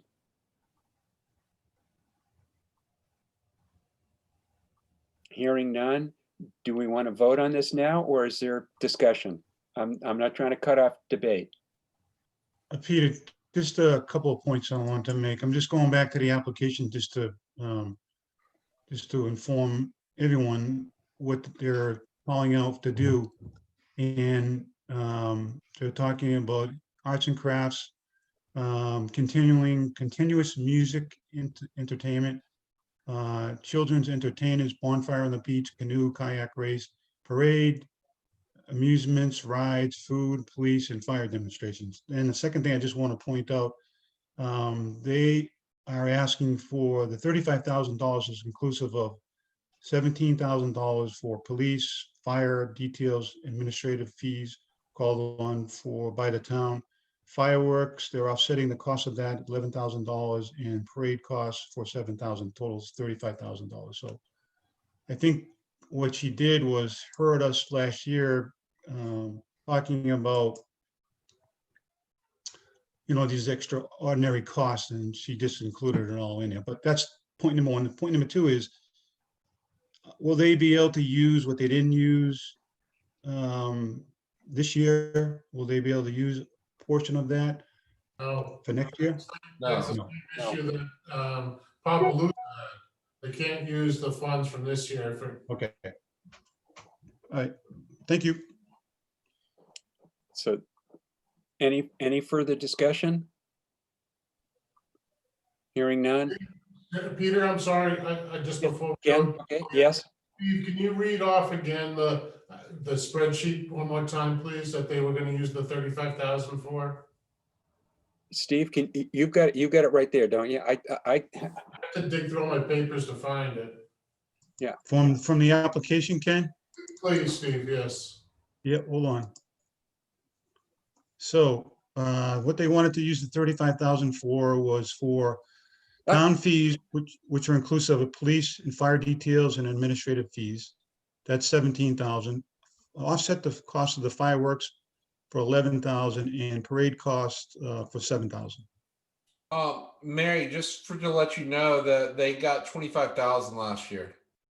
Yes, it's on. Doesn't it say on that spreadsheet you were just on, previous year, 22.5? See it right over on column J? That's right. Because I'm looking at this I'm looking at this other one, right? And he says, well, where was I? No, 2019, they got Oh, was that in 25,000. 2019? Was that it? Yeah, that's right. Oh, okay, I 2019, got you. they Okay, 25,000. thank you.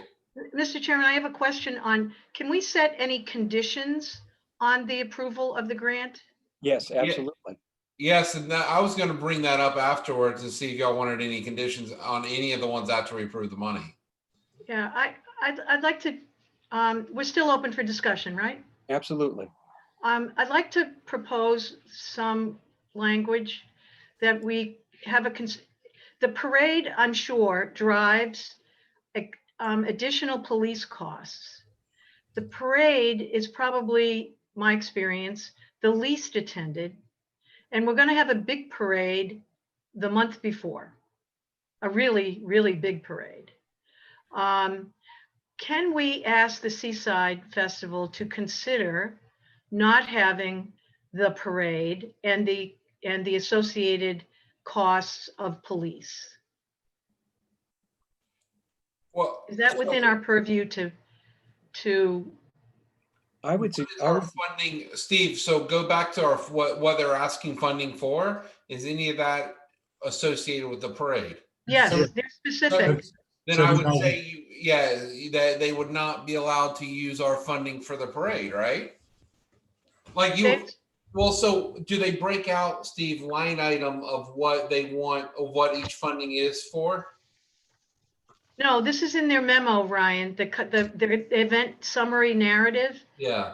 They do delineate those three items that Steve mentioned. Town fees, which are primarily police and fire, fireworks, a portion of the fireworks, and then they have the parade, $7,000. I'm sure in the $17,000 for police, some portion of that is for the parade. But parade costs are $7,000. May I make a suggestion then, because you don't want to do things without talking to them, and we didn't have them in for an interview. Could I make a suggestion then that we table the consideration of the Seaside Festival until next week, since y'all are meeting anyways, and ask them to come in and talk to them about the parade, and maybe there's going to be some mutual there, because without consideration of talking to them, then you wouldn't really be able to. I hate to put restrictions on people without talking to them about them. I think Ryan's got a good idea. Yeah, So, good. And Joanne, if you look at their program expenses for the parade, they're saying that it's $14,550. So And that's not even the police. Okay. I guess I was just looking at the summary that Steve was referencing to. But Yeah. I think we do maybe this is a good idea, Ryan. I do think though, we're about to approve funding for 2 parades within a 3-week period of each other. I would think we would have some influence over some further discussion on that. Mr. Chair, I know we have a motion on the table. I'll make if I'm not sure your expertise in Robert's rules, but I would make a motion to defer the consideration of this motion until next Thursday's meeting. That takes a precedent motion, but I'm not sure. Peter, can I second it since I second the other one? Yeah, we either need to vote on the motion that's on the floor, or the person who made the motion and the second need to withdraw. That's what I was going to say. So I'll withdraw my motion to approve the funding for $22,500. And Peter, I will withdraw the second. Okay. I'll So make a motion that we defer consideration to the next Thursday's meeting and invite the Seaside Festival for a conversation around their grant application. Second. There's a motion on the table to defer until next week and have the Seaside Festival come in specific so we can discuss the parade. Second.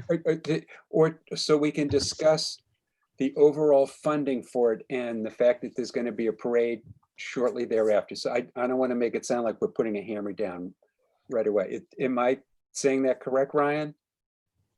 Yes. Okay, so is there a second? Mary seconded it, Peter. Okay, Ken, you seconded it? No, Mary already did, Peter. Okay, I'm sorry. Not completely paying attention, apparently. I think Steve has his hand up. I do.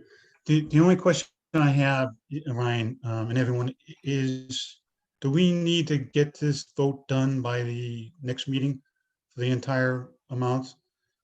Or can I was we going to motion to approve everything but the Seaside Festival right after this, so everyone else has it approved. And the only thing you're waiting on the Seaside Festival. Right. As far as I'm concerned, we've already voted everything except for the Seaside Festival. Now, Ryan, you did bring up something that you wanted to maybe add some conditions to some of these other ones. And I've no problem with reopening. Nope, I was actually just going to ask you guys, did y'all want any conditions? I have none. Okay. Let me give a little more context to my question. I was only asking that because next week I don't want to shortchange ourselves at all with discussion on the third quarter report from the Chamber of Commerce, with the contract for the Chamber of Commerce, with the items on the comment. And you can defer in January. I don't think there's a time period we have to make a decision on other than organizations that need a decision to move forward their plans. My guess is because of the pandemic, the Seaside Festival is not going to be moving forward with anything related to this money prior to mid-January. But Mary may have better insight of large scale event planning like that. No, I would think you're right, especially with the holidays. So can I make it, unless you guys I'll think I'm withdraw my wrong? motion. Go ahead. Okay, Mary, you draw your second? Yeah, Okay, so we need a new motion on the I'll table. make a motion that we defer this until the consideration of the Seaside Festival grant until the January meeting, where we can invite them in to have a conversation. second. Okay, there's a motion, there's a second to defer this until the January meeting. Any further discussion on that? Hearing none. Do you want to vote on this, or do you want to make them an offer for a smaller dollar amount? Nobody seems excited about that thought. Motion to defer to the January meeting and invite them to can I just, excuse me, can I just ask Jen? Jen, you don't think they're going to make any decisions prior to, right? No, I don't think so. I think it's too early. Okay, I just want to make sure that, Decisions till vaccines start coming at a more rapid pace, especially with the potential lack of availability. yeah. I just want to make sure I'm making a good recommendation.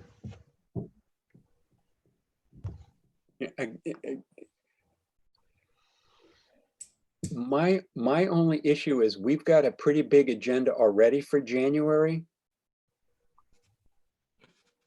February, Peter, like, what do you want? Like, you want a special meeting? Like, when do you want to go with this? No, I think we need to go with it in January. I don't want to shortchange people, the Seaside Festival to talk. Steve, I'm sorry.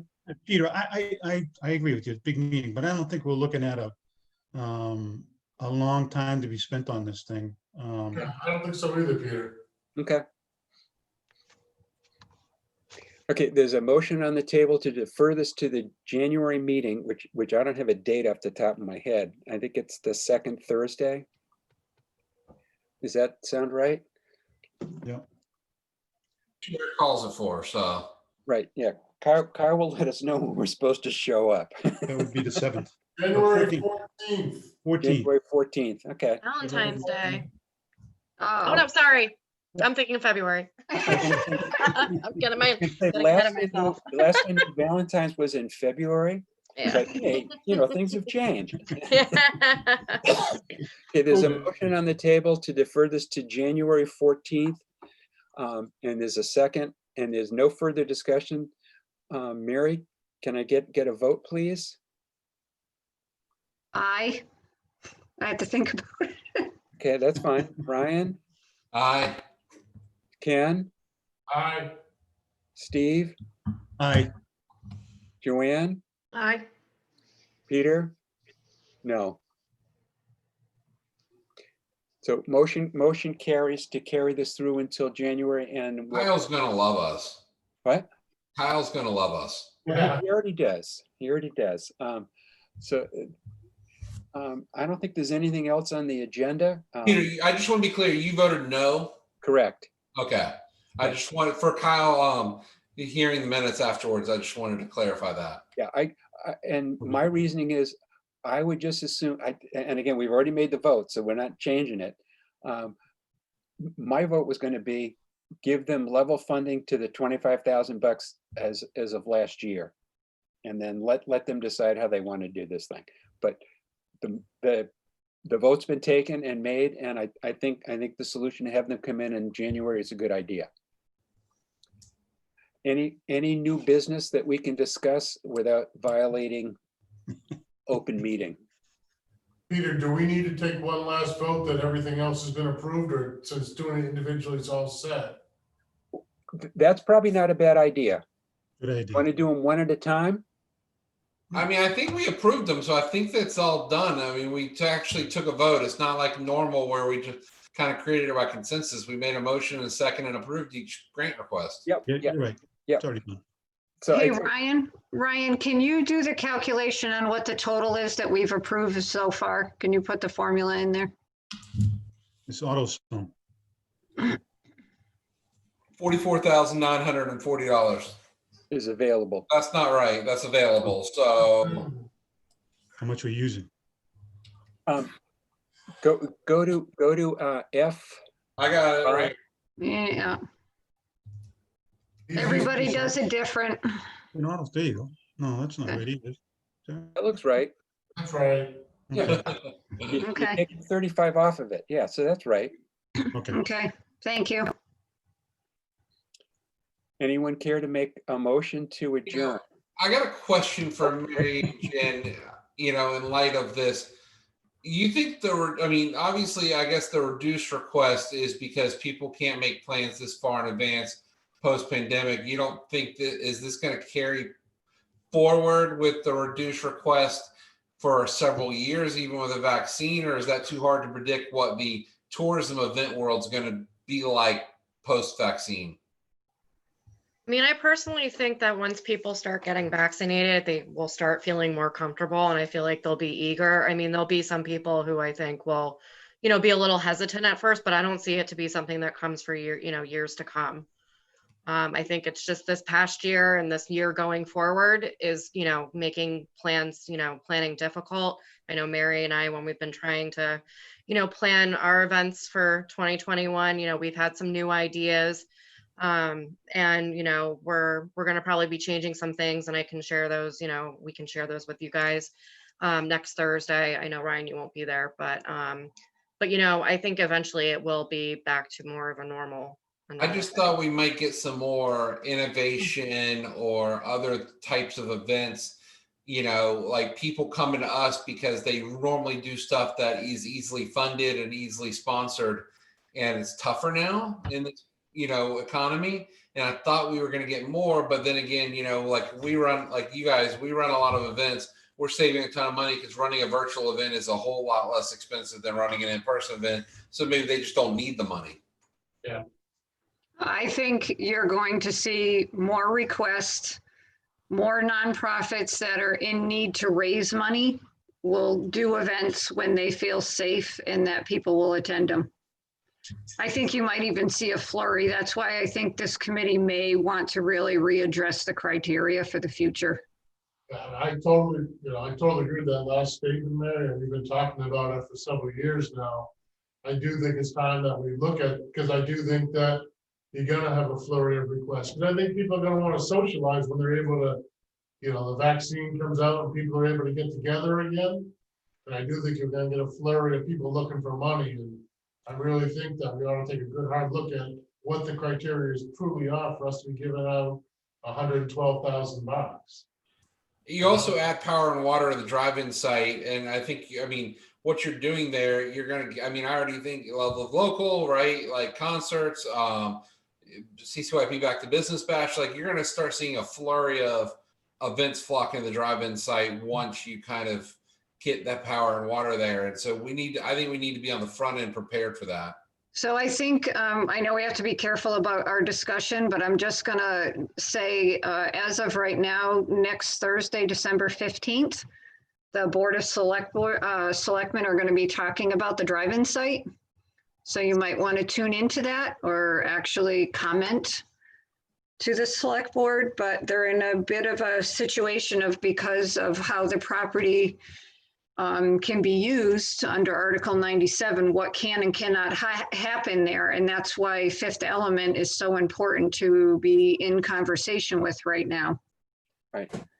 So December 15th for that meeting. So that's actually next Tuesday, sorry.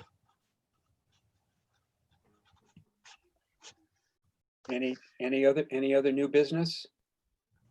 Peter, I make a motion to adjourn. Ken's made a Second. motion to adjourn. Is there a second? Steve, second. Steve seconded. Any further discussion? Good meeting. Thank you very much. And Ryan, your comments are extremely well appreciated on all of them. And I think deferring the Seaside Festival without giving them a knock on what you can do without talking to them is the polite way to handle it. More than polite. It's the only way to handle it. There's a motion to adjourn. All in favor, say aye. I get to do this by Steve. Yes, adjourn. Yes. Yes. Joanne, Yes. Ryan, No, yes. There's going to be people going to shoot you outside your office. So That's all right. I can end the meet. Power, Peter. We have the power to end the meeting. No, you guys.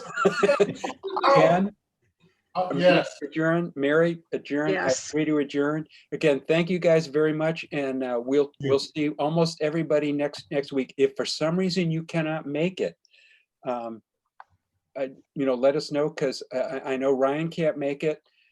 Jack was obviously not here this evening, but if we don't have a quorum, we can't do anything. Ryan and Jen, happy holidays to you. Yeah, happy holidays. Yes. Thank you. Yeah. Yeah. happy- Bye, happy holidays. guys. Yep, good night. Thank you.